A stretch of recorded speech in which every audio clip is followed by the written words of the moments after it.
Mikrofon arxasında oluram dəli, yenə də fratri müəllimlərdə istiqamətimiz yalnız irəli. Yumruq əldə, əl qolda, qol bilinir zərbədə. Fratri zirvədə, hər yerdə bir yerdə bu günləri efirdə. Alkoqol, nikotin, qızlar, bölmələr və davalar, qanunsuz yollarda əldə olunmur silahlar. Dalımca itlər uçurardım, düşmənə satıb nəsə tapınca. Belimdə tapanca, polis əmi mənə daman basınca. Öz işimdə bilərəm özüm, mənim səhvim, mənim dözüm. Heç bir anda qızarmır özüm, bir zərbədə hər bir sözüm. Pis nədir, yaxşı nədir, nə varsa mənim evimdədir. Əsər hepsinin gücü cümləsinə bəri bir sözümdədir. Rəflərim deyil mədəni, rəflərim deyil ədəbi. Ola bilsin ki, çatışdır, qalmayacaq sözlərim əbədi. Amma nə gəldi ki, bəri teyfirdədir, mikrofonum əlimdədir. Bilin ki, sizin taleyiniz mənim əlimin içindədir. Sürdüyüm həyat qara, mənim cinayətkar. Kriminala ayaq basan kimi oldum sənətkar. Mikrofonda əlimdəki, tapancadı belimdəki. Bilirəm ki, çoxsu nifrət edir mənə, sikimə ki. Yola verirəm həyatımı, bala girişmişəm kriminala. Mənə qarşı çıxan gətirəcə başına bəla.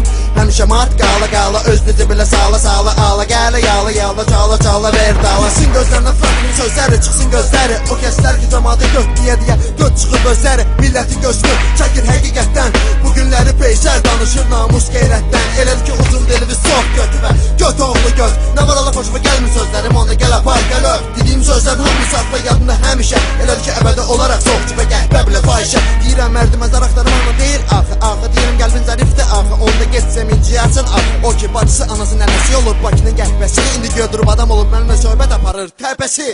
Aşağı çal, əlibi, göt və sox deyilibi. Göt və başva yapma, yoxsa tutub çıxərəm məşlibi. Elədir ki, belə laf ilə zor tikirəm sözdə avtomatım. Başqa bir sözüm varsa gözləyirəm hər bir sözümə atlayacaqdan. Pula görə dostluq edən götünü verib yiyib içən. Tüpüdülər yalayan puldan hər şeyi ölçüb biçən. Üzvə gülüb dalınca danışıb dostun quyusunu qazan. Başqasının pulun çox olduğunu görüb öz yolunu azan. Fratrinin tarixi rüblərimin hər bir cümləsindədir. Mənimlə uzun yol gedən keçən şəxslərin qəlbindədir. Günlər keçir, aylar keçir, illər keçir, vaxt geçir. Nəysə dəyişir, nəysə dəyişməz qalıb özünə təzə bir yer seçir. Olan olub, keçən keçib, sadiq qalıb, gedən gedib. Yaxşı gündə tapılıb, dar gündə yox olub, azıb itib. Dostu ayağı verib, vaxt geçib, bilib yerə girib. Dünən dosyasında olan bugün adını silib.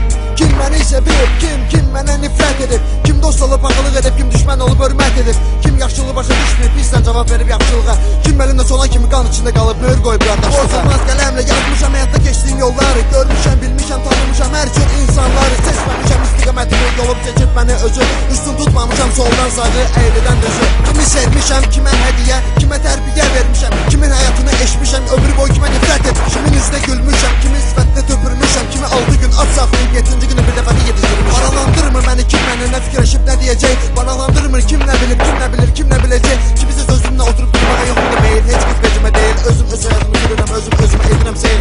Pis olanla pisəm, mehribanla mehribanam. Canavar kimi quduzam, qartal kimi azadam. Düzlük kimi qaytarıram mənə olan münasibətə. İlan xasiyyətli